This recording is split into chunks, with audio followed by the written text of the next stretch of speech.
Nah, this ain't entertainment. It's focusing on the slave shit. These soldiers and spirituals I swam against them waves with. Ended up on shore to their amazement. I hope the example I set's not contagious. Lock us behind gates but can't tame us. Victory to me is when you spend your time right. Victory to me is when you get your grind right. Victory to me is when you get your minds right. Dedication, hard work, plus patience. To some more of my sacrifice. I'm done waiting. Told you that I wasn't playing. Now you hear what I've been saying. Dedication. Thank you for joining us today on We Are Amazing. We are the guys, the fellas. He thought I didn't see him hit that record button, but I did. So this is me. This is Marty Mar, Jamar Hardy. Follow me on Twitter at The Humbled One. Follow me on Instagram at GoMar. That's spelled Geaux. That is the Creole spelling. We also have my man's Malik, my man's Alex, and my man's Zach with us today, and we are about to go crazy. So please listen up, baby. Okay, that's what I like to see. Oh man, did you hear him? Did you hear him? Malik, he came in right on just smooth and cool. Come on, don't let your girl listen to this podcast. I might just take it. It's the dark hour. Come on, listen to the quiet fire. The quiet fire? The quiet fire. Who knows what I'm talking about? The quiet storm. Man, this is The Rundown. Once again, I am, Zach B. We have Al, Mr. Mar, and Mr. Leak Hustle in the building. Gang, gang. And first things first, before we even get anything started, we just want to pay, a tribute to, the LA great, Nipsey Hussle, who had how can you even describe? Untimely demise, man. How can you even describe? Just hating at its full peak, man. Unfortunate situation. Like you said, Mar, just flat out hate, just a flat out unnecessary situation for an individual that was just, turning everything around. Right? Yeah, he was just no conspiracy theories today, all right? Look, I'm with them all, but I'm just saying, not today. He was revealing some huge things in terms of health. He was buying back the block, and that's, how important is that, fellas, for the African American community, the black community, to have an individual like Nipsey Hussle. It's huge, man. And the impact that he had, for the black community. Because he saw things that, that we knew about, but we just didn't, we didn't have the power to change them at that time. As far as with living in the hood, man, there's not a lot of healthy food options, and that's one of the things that he targeted, and then living in the hood, you don't have a lot of black role models that you can look up to that really, is living a good life and stuff like that. So him being from that neighborhood and then be able to come up out of that neighborhood and still come back and give back to it and still be a part of it is huge, because a lot of times we see people who make it out and never turn back, so more power to them, but at the same time, we need those people to come back for the hood, And Nipsey Hussle was definitely one of those individuals, one of those icons that's looked upon by the millennials as, some will say, as he said, the Tupac of this generation. Mm-hmm. Just the level of impact and the amount of knowledge that he was able to, give out, to his fans and to the world. And so, Alex, I know, it's been pretty heavy, even for you, because I know that, Victory Lap was a very, very, very, in the words of album of the year, baby. Yeah, very, very influential album for yourself. So just talk a little bit about, the Victory Lap album and what it meant, just for you from a music standpoint and just overall. It was just all his hard work was finally, I consider myself one of the, the early Nipsey Hussle fans, from my high school days, I always gravitated towards the West Coast and their style of rap music, And because it's authenticity all, all through it, because he actually lived, the gang lifestyle, and he was actually, came back basically trying to reincarnate himself into a businessman, and that's what we need in our communities, because all, all gang members aren't, just ruthless, murderers or, bad people necessarily, and they actually are, educated gang members, and then the way he this basically was Tupac, coming full circle, because Pac got that quote where he says, I might not be the one to change the world, but I guarantee I would be the spark to change the world. And you know what I'm saying? That victory lap is, you know what I'm saying, all his hard work was like finally, you know what I'm saying, came all together. You know what I mean? Because he had, 7 mixtapes, you know what I'm saying, 7 underground mixtapes before, you know what I'm saying, making a classic debut album. You know what I'm saying? His first album was Grammy, you know what I'm saying, Grammy nominated. And to me, you know what I'm saying, I was saying it since February, like, this the album of the year on top. I didn't even know what else, you know what I'm saying, was releasing, you know what I'm saying, from February all the way to December. It didn't even matter to me. Because, like, you know what I'm saying, the lessons that he was speaking, you know what I'm saying, and the truths that, you know what I'm saying, he was revealing, like his truths, you know what I'm saying, all our truths really coming from, you know what I'm saying, the neighborhood, you know what I mean? So it was like, man, like, it was tough. It was tough. That was a tough loss, man. Yeah, touch a little bit on that, Malik. Just, you know, just your thought process, you know, when you found out the situation, how it had happened and everything else, and just like, what can we do now, you know, as a black community to continue on, you know, the marathon, you know, in Nipsey's case? I mean, the dude that killed him, he just don't know what he did for real. Like, he for real just awoken a whole bunch of Nipsey Hussles out here, you feel me? Like, I feel like his death is for sure gonna, like, carry over, and it's gonna be a lot more people stepping up and playing that role of not only making it to the top, but turning around and putting back into the community. Like, I seen an interview, one of the dudes, I think his name was like Big Cat or something like that, one of his old heads, and he was saying how he got out of jail, and the building that he got shot in front of his building. Yes. Nip had bought that whole building, but like back in the day, he was just slanging records out of there, out of his trunk. You feel me? In front of that building. Got money, bought that building, changed the whole Slauson and Crenshaw Ave, changed all that stuff around, and then as soon as you get on top, it's done. But with that being said, like I said, I feel like a lot of people gonna follow Nipsey's footsteps and like try to step up for their communities and be that role model in the black community that we need. You feel me? Absolutely, you know, absolutely.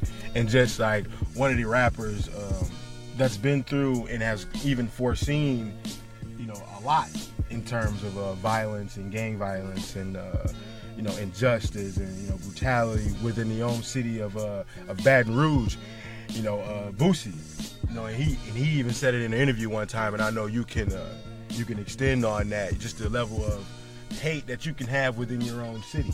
You know, I think Boosie had a lot to say on that, and you know, it stands ground, and it holds water. It definitely holds water to how people can really hate like you in your own town, your own city, no matter how positive things you're doing, no matter how many positive things you're doing, you know, it's always gonna be really some crazy, form of like Nip though, like that's crazy. Because it feel like, because some people like envious. It feel like they feel like it should be them. You know what I'm saying? In your shoes, type. You know what I'm saying? Type deal. When they really shouldn't be like that. I mean, that's how it is always, though. You know, like whenever it's somebody climbing to the top, it's always 3-4 people, you know, pulling them down. You know, like you know, you never realize who your enemies is until you make it out. You know what I'm saying? Like, everybody cool when everybody at the same level, but when you got somebody really elevating, and then not even elevating themselves, but trying to elevate everybody around them, you know, it hit a lot different. Absolutely. My thing is though, like it's how many people Nip done put on, you feel me? Like, he done put people on his mixtapes, on his albums, like little freestyles, interludes, all that stuff.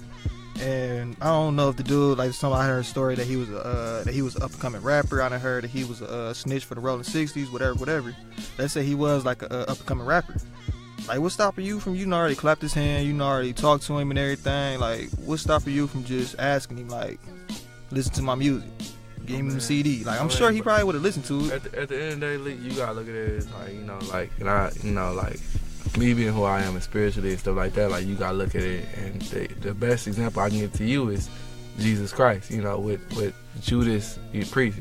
With him, you know, like, being one of Jesus' main men, being somebody that could talk to Jesus just like this man could talk to Nipsey. And I'm not comparing this to Jesus in no way, no shape, form, fashion, don't even get that twisted.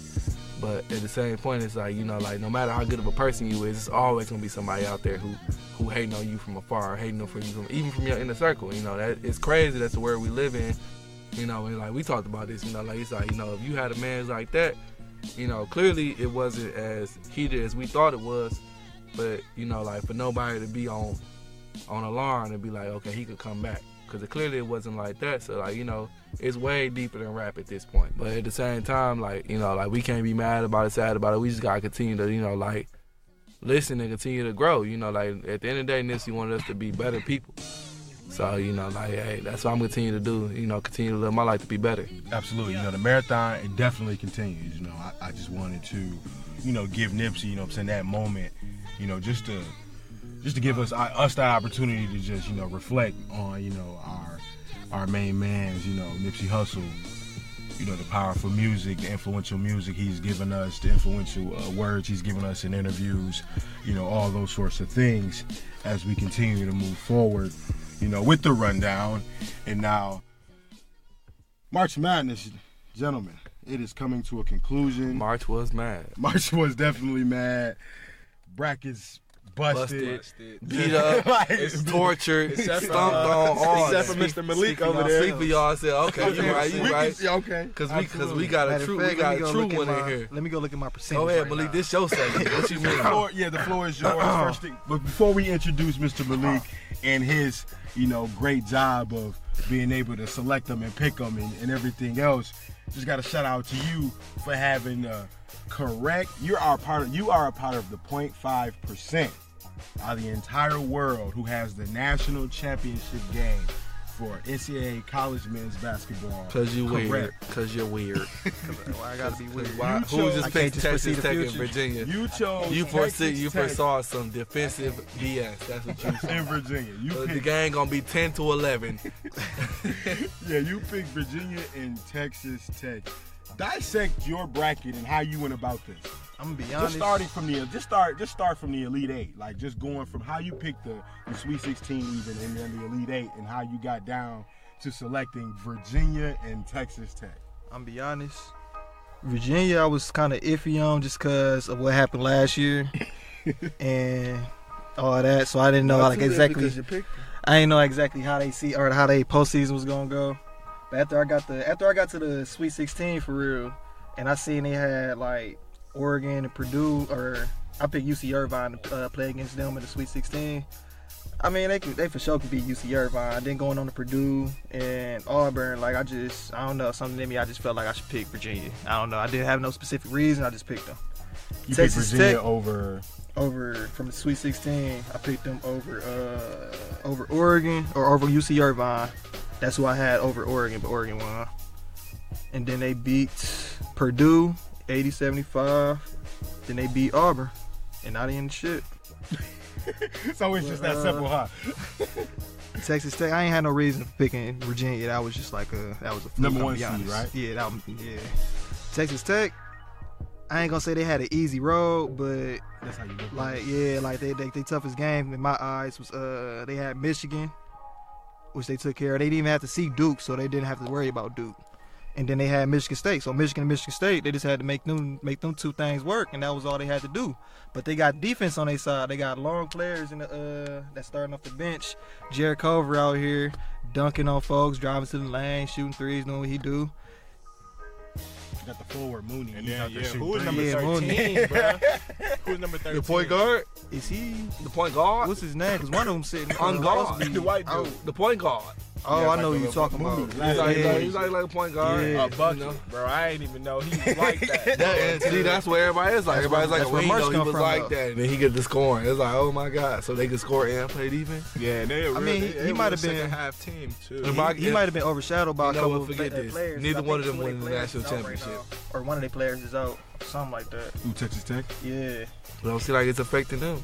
It seems like they always turn it on in the second half. Like they score and turn on in the second half. Yeah, because it's like they stop you all first half. It's like second half, it's like, okay, we're going to stop you and we're going to score a little bit. You know what I'm saying? Like, they on some other stuff. Like, this is crazy. And I was just listening to, I was watching ESPN and, is it Dan Le Batard? Is it something like that? Dan Le Batard? Yeah, so that show. So like they was talking about how like you know, the NBA, I mean, look at the NCAA, look at the NBA. NBA is all 100+ games, you know, like 121 to 115, 150 to 145. Oh yeah, we gonna talk about that, yeah. And that's don't crazy. Even worry. We're gonna because, talk about like, that. The translation to lower level to the NCAA is like, you know, like it's a difference. You know, like for us to have this national championship where it's a defensive focus, like A lot of people got a problem with it, but at the same time, like, this is games that we lived for when it was like the Celtics versus the Lakers and the Bulls versus the Pistons and stuff like that. Like, just competitive. You know, we love games like this. I love competitive games. Like, I don't want to see nobody get blown out. Like, forget that. Like, I want to see a game where, like, I don't know who gonna win.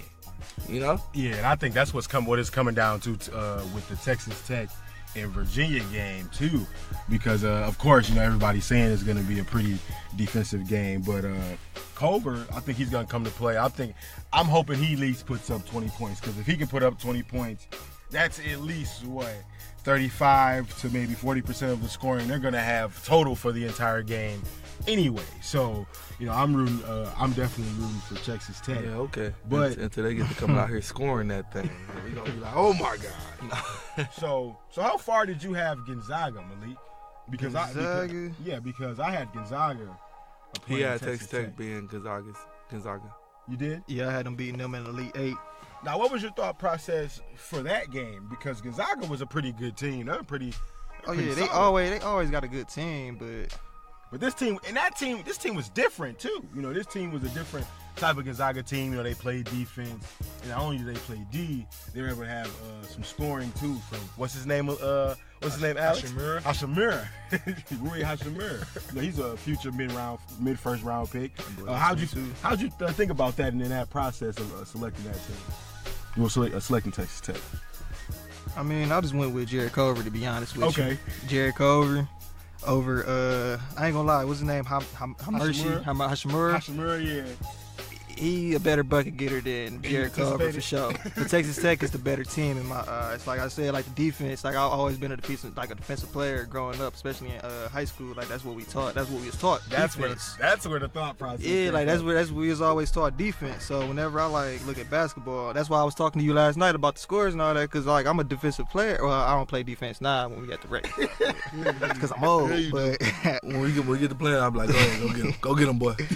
Yeah, I've always been preached to play defense play as a team. I ain't never been like no one person steal the show type player. You feel me? Like I want to share it. Everybody get a touch.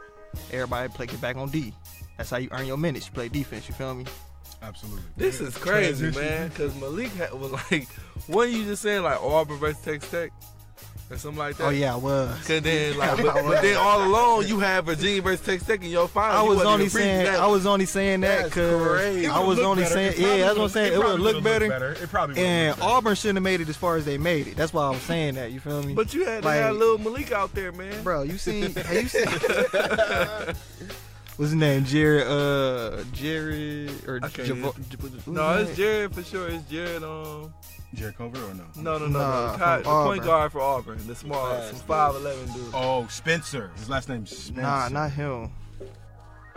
Harper. Yeah, Harper. Excuse me, I don't know why I said. You thinking of All-American? Spencer Harper? You thinking of All-American? No, it's Jared Harper. But like, you thinking of All-American? The thing about Auburn though is like I don't feel like they had nobody who was really out there who can create their buckets from the first half to the end of the game. Okay. Because like if you look at the game before Virginia, they had kid's name. What's his name? Bruce Brown. Is that the light skinned kid with the headband? Yeah. Like he was creating first half. He's out there and flaming that boy. Got shut down. You know, I mean, that's just them figuring out. No, but I'm saying if you're that star candidate, then you know, like it's regardless of what you figured out. Like people figured out what Jordan was gonna do on one thing, but then you figured out that's one of 1,000. Yeah. You know what I'm saying? That's one of the bag of tricks. You know. But if you see they road that they got to the Final Four with though, that's why I was saying that. Oh bro. no, they for sure beat some people. They took out Tennessee in their conference championship by like 20. Yep. They get to the first round, the round 64, and they beat New Mexico State. They're 5th seed. They beat Kansas the next round. They beat North Carolina the next round. They beat Kentucky the next round. Okay. Like that's when they had me won. They beat North Carolina. Yeah, they beat Kentucky. When they almost beat Virginia. Yeah, I was kind of sold too. So at that point, I'm like, bro, they deserve to be here. Like they weren't supposed to make it. They deserve to be here, bro. Like they need to go and exactly. make shit. Now we got some new coaches out there. Well, one in particular. Former. He's a stack.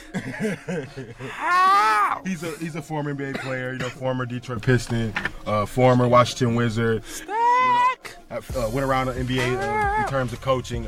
Been around the G League a lot. Been G League Coach of the Year. Been very proactive. Yeah, very proactive in the G League as well. As you mentioned, Jamar, he was also a G League Coach of the Year, and now he's going into the college realm. Mr. Jerry Stackhouse will be Vanderbilt University's next head coach for their basketball program, and he was able to get Scottie Pippen's son, Scottie Pippen Jr., the 3-star, to join him at Vanderbilt. That's dope. I just hope he get a fair shot, like in a fair amount of time.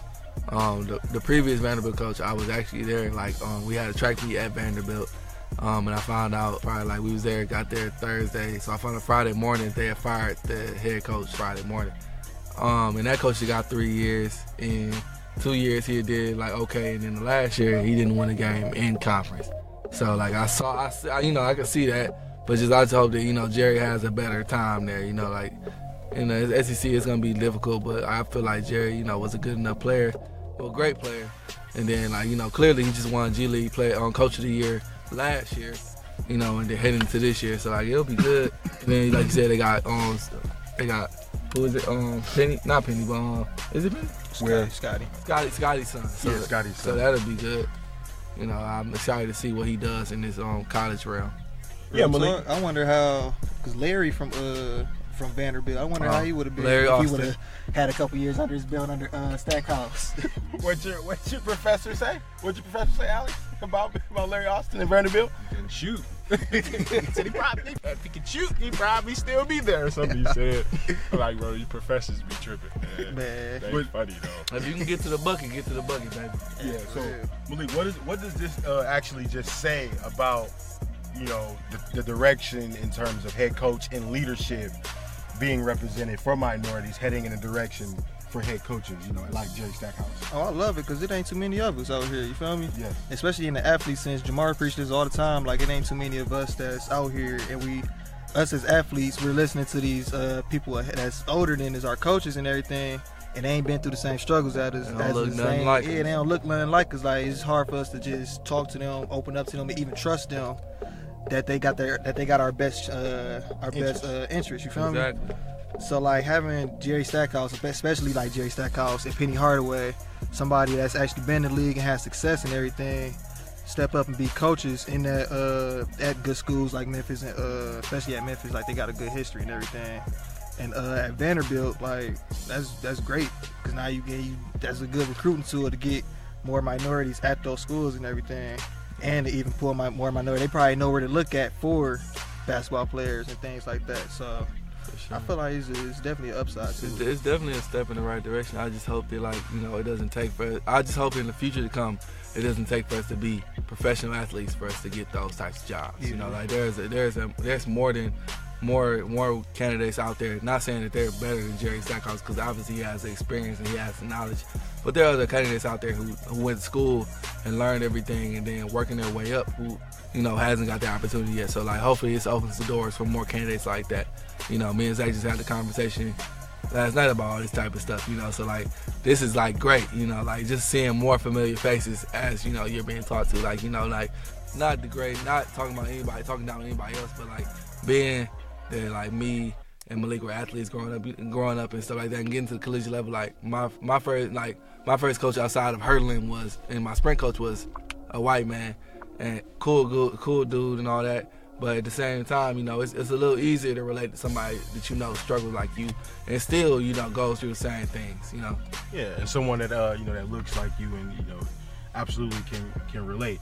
Now, just talk a little bit about your experiences with coaches, Alex, and how important they were, to you from a basketball standpoint.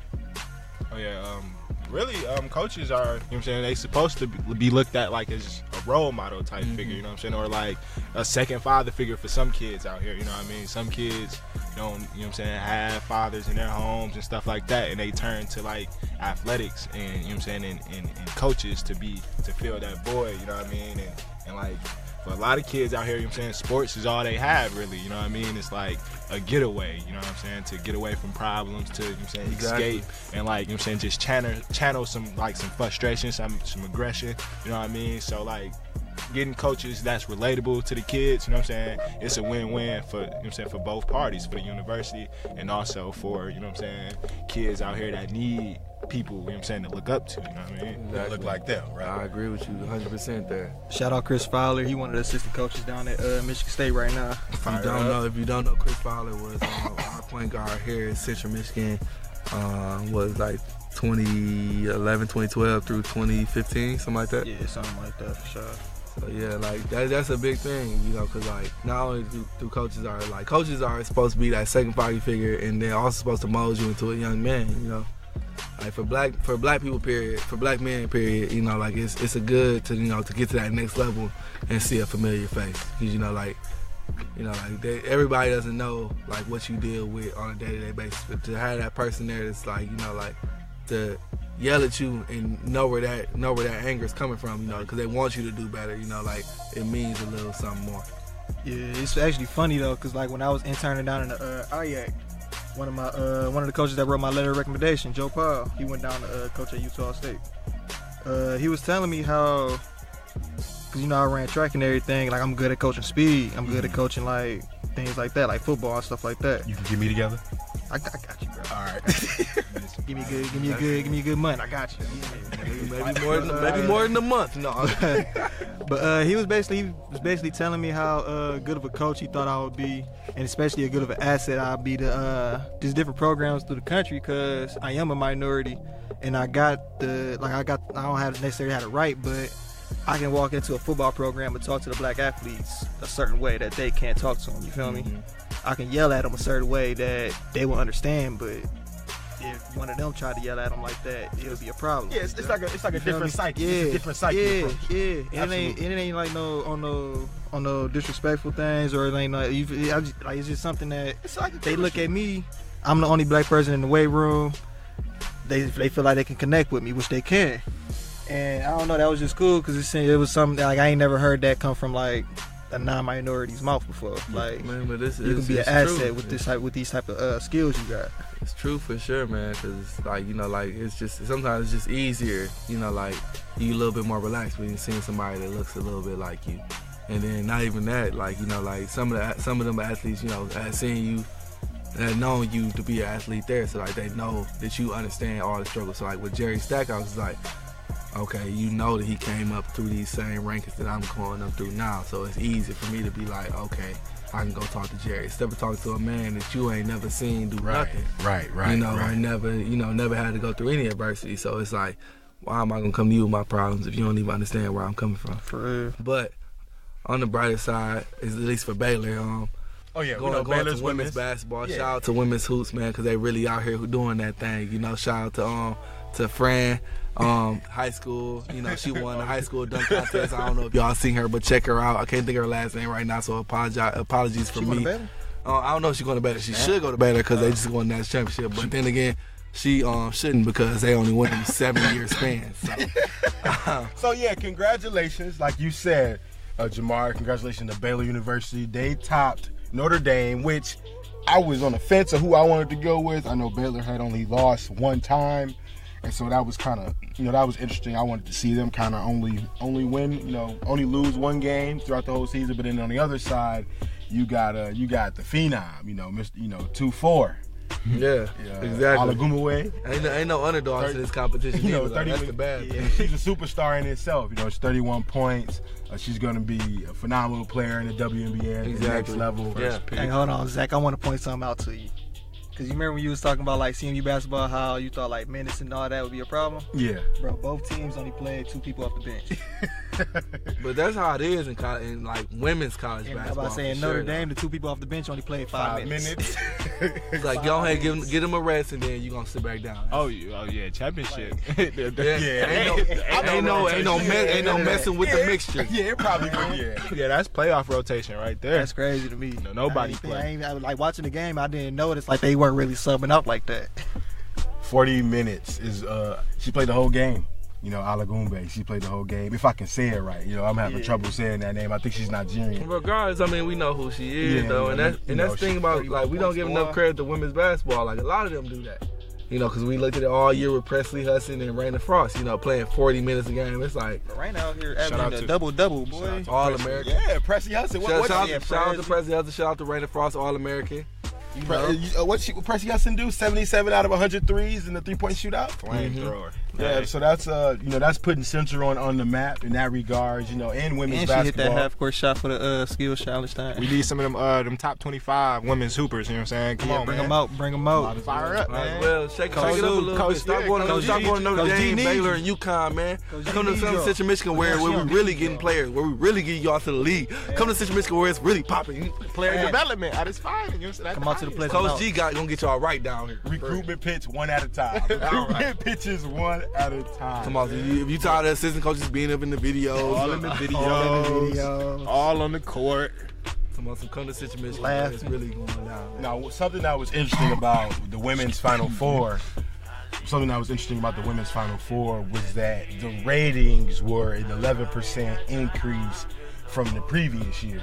Now that just goes to show you how as a society has, you know, more and more starting to actually accept, you know, women's basketball and show the you know, the amount of appreciation that it deserves. And I know that my time, you know, in my undergraduate career at Eastern Michigan University, my first job ever related to like sports media or like anything multimedia related was being a news writer, you know, a newspaper writer for the Eastern Echo and covering the women's basketball team. And once the opportunity came and it presented itself, I never really looked back, and I enjoyed it. I enjoyed talking to the women's, you know, the women's team. I enjoyed talking to the head coaches, the assistant coach. I enjoy post-game interviews and just breaking down, you know, everything within every article, you know, about the women's team. And so once you're in it, you know, once you're in a situation where you can appreciate something that's not being appreciated as much, it makes it more and more valuable, you know, to you. And so for me, I kind of value, you know, women's basketball because I was in it. Women's basketball is from like bottom to top, top to bottom type of deal. You know, like while men's basketball is like you can have that one player who gonna carry you throughout. But like women's basketball, you can get a lot of like, you know, like being a star player, being like, you know, like this wouldn't have been possible without, and they thanking everybody from 2 through 15. You know, thanking the head coach to the assistant coach to the athletic trainer and stuff like that. You know, like women's basketball, like Malik always say, like his coach said in high school, like you want to learn how to win a championship, watch women's basketball because that's team ball right there. And you know, it ain't about one player, it's about the whole team coming together and getting the whole objective done. Absolutely. But nah, you gonna have like, you know, on the college hoops level, you gonna have like at least 1 or 2 like women who like dominate. Oh, for sure. Like, Presley Hudson, Raina Frost. You know what I mean? Yeah. Wale, for example, you know what I'm saying? She came in and dominated. Of course, you know what I'm saying? Everybody knew Notre Dame was gonna make it, and like Brittany Griner, you know what I'm saying? Those type players, Candace Parker, Skylar Diggins. You know what I'm saying? You're gonna get one of those every couple years. Chinese Anagumbe. I can never say her name right, but but baby girl, you know who you is out like there. that. She's a phenomenal player too.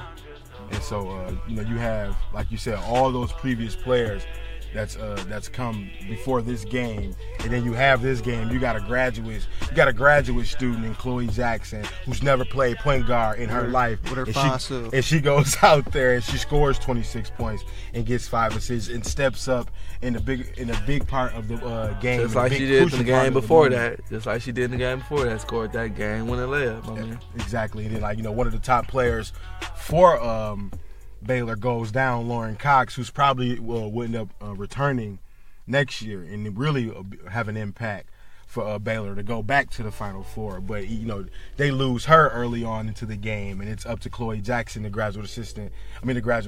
She may be a graduate assistant as well, but she goes out and plays every minute of the game and goes out and has a stellar performance. Bro, only one person on their team attempted the 3-pointer. On Baylor. You see that? Well, they were 2 for 7. But she was 2 for 7. That's one person. She was 2 for 7. Only one person attempted some threes. Yeah, okay. She was 2 for 7. You got one job and one job only. You better get them up and get them up. And then only 2 people from Notre Dame. See, that's why I like women's basketball. They not chucking up threes. Absolutely. And they playing It defense, depends bro. on who you are though, because Central Michigan gets them up. Yeah, no, I yeah, see of you course. definitely. You already know no matter if it's men's or women's, they getting them up. Well, women's more now, but like Yeah. I mean, they they for got sure that, getting them up. they ain't got as much pressure as men to make it to the league. I don't feel like either.